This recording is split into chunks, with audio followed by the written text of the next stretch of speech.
La question qu'on saute ce lundi, peut-on remplacer les salariés par des caisses automatiques pour ouvrir le dimanche? C'est en tout cas la solution avancée par Casino pour ouvrir 7 jours sur 7. C'est une première en France pour un hypermarché. Ça se passe à Angers dans le Maine-et-Loire. Les syndicats dénoncent eux un contournement de la loi. Marina Gué est allée sur place pour France 2 avec Gabriel Camillard. Aujourd'hui, les clients de cet hypermarché peuvent encore payer leurs achats tout en profitant du sourire du personnel. Mais ce ne sera plus le cas le dimanche après-midi. Et voici, bonne journée, au revoir. À partir du 25 août, l'hypermarché restera ouvert jusqu'à 21h dans une configuration particulière. Aucun personnel, les clients devront scanner eux-mêmes leurs articles et payer sur l'une de ces caisses automatiques. Seuls 4 vigiles et 2 animatrices de caisse extérieures à l'entreprise seront présents. Il nous manque toujours quelque chose le dimanche. Donc, Même le dimanche après-midi? Ah oui, faut vivre avec son temps. Dans les pays étrangers, ils sont tous ouverts le dimanche. On a d'autres jours pour aller faire des courses. Enfin. Et puis les petits commerçants autour, qu'est-ce qu'ils vont devenir? Pour la direction, cette ouverture prolongée répond à une demande de la clientèle. C'est les nouveaux modes de consommation qui nous poussent à faire comme ça, de plus en plus. En plus, ici, on est un site où il y a beaucoup d'étudiants, un site de proximité. On a le tramway juste derrière. Les clients demandent de pouvoir disposer de leur hypermarché le plus possible. C'est la première fois qu'un magasin de cette taille, plus de 5000 m², ouvre le dimanche après-midi. Car la loi n'autorise pas les hypermarchés à ouvrir ce jour-là après 13h pour que les salariés puissent se reposer. Pour les syndicats, le groupe contourne la réglementation en ne faisant pas appel au personnel. Et ce n'est pas leur seule inquiétude. On se dit que si ils peuvent ouvrir le dimanche sans caissière, pourquoi rien ne les empêchera à l'avenir de s'en passer toute la semaine. Et c'est ce qui nous inquiète. Une mobilisation est d'ores et déjà prévue dimanche prochain devant l'hypermarché pour contester cette ouverture. Et on vous retrouve Camille Gutin, bonsoir, pour aller un peu plus loin avec vous. Première question Camille, est-ce que c'est légal de faire appel comme cela à des sociétés extérieures pour remplacer ces salariés ? Oui, c'est totalement légal, Julien, car les 11 heures de repos quotidien sont respectées pour les salariés de l'enseigne. Et ceux qui prennent le relais, on l'a vu, eh bien, ce sont des prestataires. Eux ne sont pas soumis aux règles du commerce, mais ils ont leurs propres accords collectifs qui leur permettent normalement de travailler le dimanche. Alors, deuxième élément, que dit la loi, rappelez-nous, en termes de travail du dimanche ? Alors, la loi Macron a apporté des assouplissements en créant par exemple des zones spécifiques.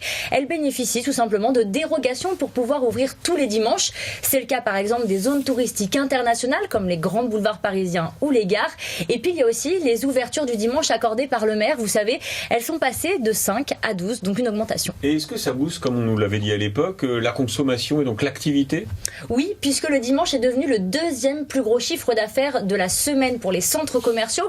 La fréquentation a même augmenté plus 25%, mais malgré ces bons chiffres, eh bien seulement une vingtaine de centres ont fait le choix d'ouvrir tous les dimanches sur les 800 que compte la France. Merci Camille pour ces précisions et ces explications.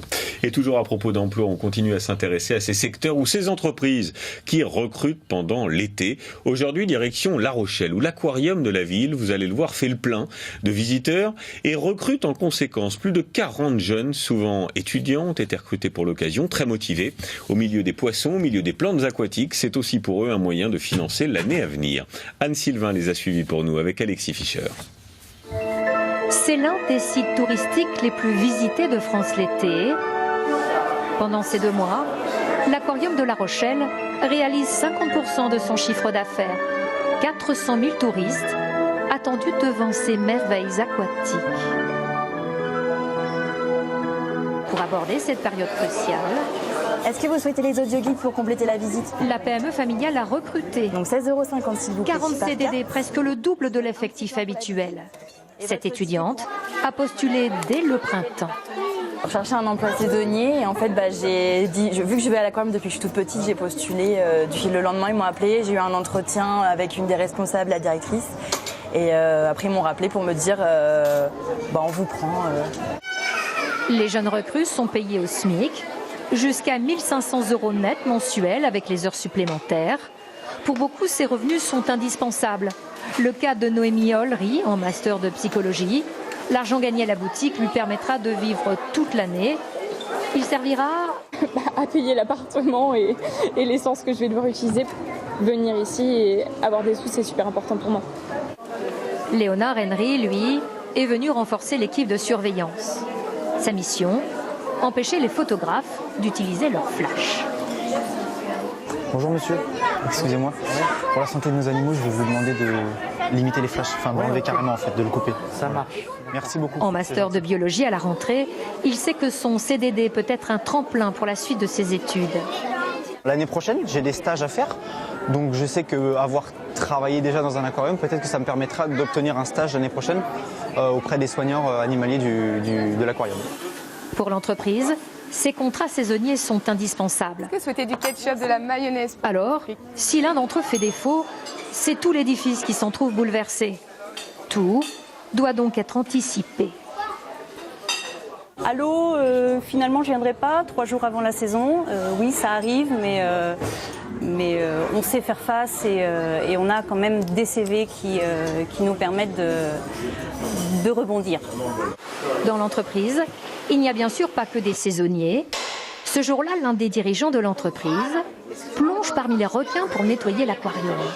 L'effet auprès du public est garanti, notamment auprès des enfants. De quoi susciter peut-être des vocations. Est-ce que ça te plairait de venir travailler ici un jour? Oui. Pourquoi? Pour faire ça et plein d'autres choses. Aujourd'hui, l'aquarium est l'un des moteurs de l'économie rochelaise.